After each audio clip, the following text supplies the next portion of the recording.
My name is Allegra Houston. Thank you for joining me for the Imaginative Storm Writing Prompt of the Week. Every Saturday, we meet on Zoom with whoever wants to show up from all over the world. And maybe one of these Saturdays, that will be you as well. We hope so. You're invited. Go to imaginativestorm.com, join our mailing list, and you will get an invitation via Substack every Saturday morning. Or you can always just go right down to the footer at imaginativestorm.com and you will find Saturday's Zoom link and just click on it. It starts at noon Eastern Time, 9 a.m. Pacific Time, usually approximately 5 p.m. London time, and depending on when the clocks change, of course. And we're together for an hour, during which we write for 10 minutes, but we have a method. And so we do a little prep before we get to the 10-minute writing time. So here's what we do. We share an image, put it on the screen for 2 minutes, and ask everybody on the call to generate a list of words or very short phrases, not joined up writing, just a list of whatever pops into your head as you look at this image. Write it down on your list. The more random, the better.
After everyone has generated their own personal list, we go around the Zoom room and ask everyone to contribute one item from their list to form a community list.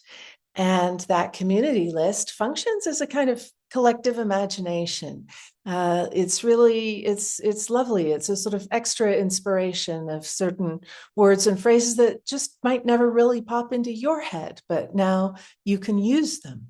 So we offer these items from our own list really as a kind of gift for other people to use or not as they like. So here is today's community list. You can write these words down as I read them out, and there is definitely some value to that. But don't worry if you miss some. I will put the list up again on the screen during the 10-minute writing time. So here is today's community list. Sprout, last wedding proposal, pools of tears, fill me up, receiving, drenched, the next world war, shadows orange, bloom where you may, splash, strangely gorgeous, umbrella, wash me away, wash and play, holding life, what's mine is yours. Mary Poppins lost her grip, life's stage set, ancestor pods, rusty, pure joy of color.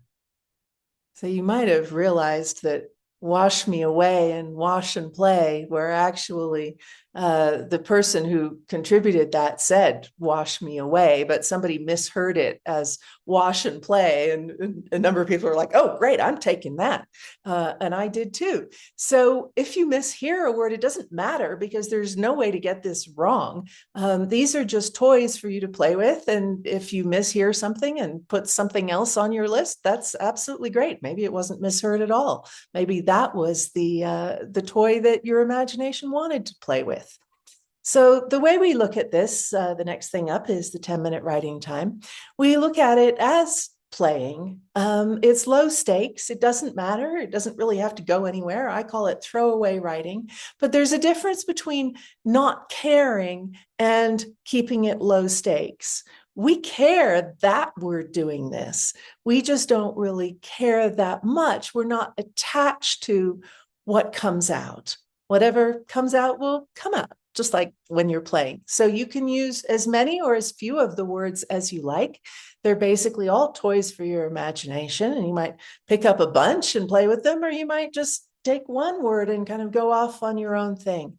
The only goal here is to surprise yourself, to let your imagination lead your rational mind, to give up control of what you think you should write, or is it any good, and all of that kind of stuff. And just let your imagination lead and pop out those surprises that it loves to give you if you're there with your heart and hands and mind open, ready to receive them. So your 10 minutes starts now.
something now exists in the world that didn't exist 10 minutes ago.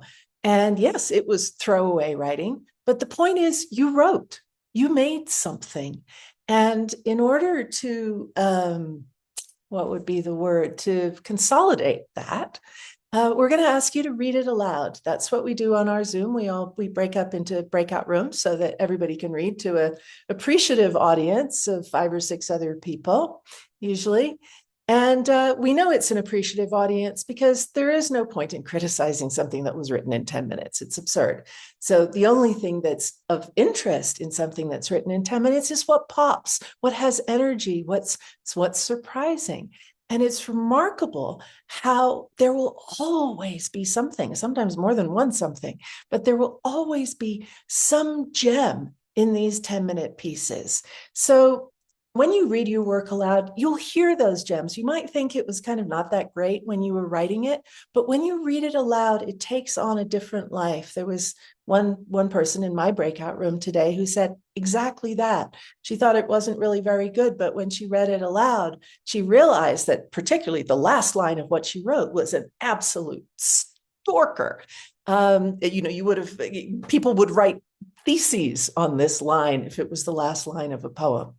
So put me on pause now and read what you wrote aloud. Even if you're in an empty room, you are your most important audience. Read it aloud.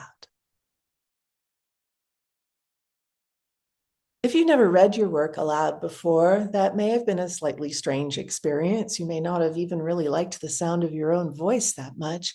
But as you do it more, you will get used to it, and you will discover that it's an incredibly powerful tool for building your confidence as a writer or just simply as a person. And also, it pushes you without effort towards what you like in your writing rather than what you don't like. When you read silently on the page, you're more aware of what you don't like. When you read aloud, you're more aware of what you like. And if you do like what you wrote and you'd like to share it and get a bit of publishing practice in, you could go to our Circle site and post your work so that our community can read it. And you can, again, feel confident that you will only get positive feedback because, as I said, when you write something in 10 minutes, the only thing that matters is what's good and what the rest of your writing in the future going forward, what you can push towards, that kind of strength. So here is how you get to the Circle. Go to imaginativestorm.com, scroll over to the community page, click there, and you will see Imaginative Storm on Circle. Click there, and it will take you down to that bit of the page where it explains the circle. You can click here in the picture, and you end up at the circle. It won't look quite like this because I'm logged in and it wants me to do things. It will ask you to make a username and a password. It's also free.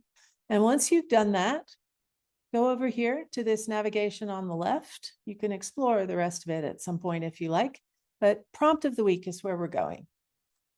And in prompt of the week, you will see with the date every single prompt that we have offered for over 4.5 years. So it's quite an archive. And let's just click on one and show you how this works. So we'll click on this mural. So here you will find the first thing, the credit, then a link to our YouTube.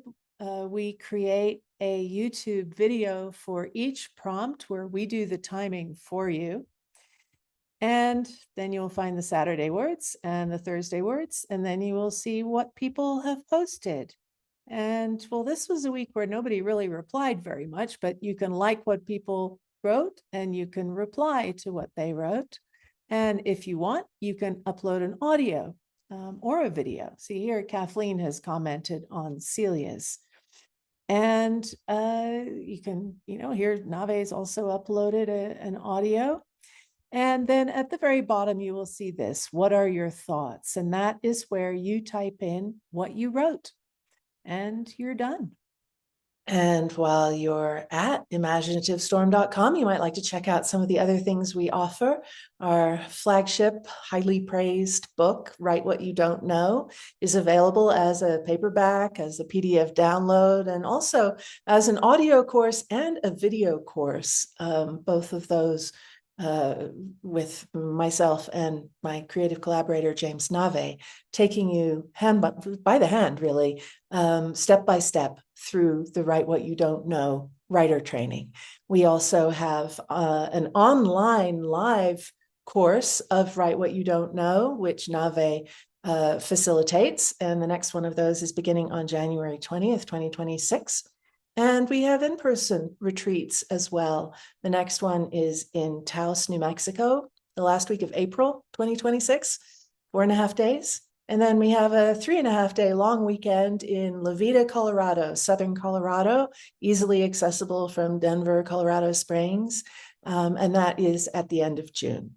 So maybe you'll be able to join us online or in person one of these days. And thank you very much for watching.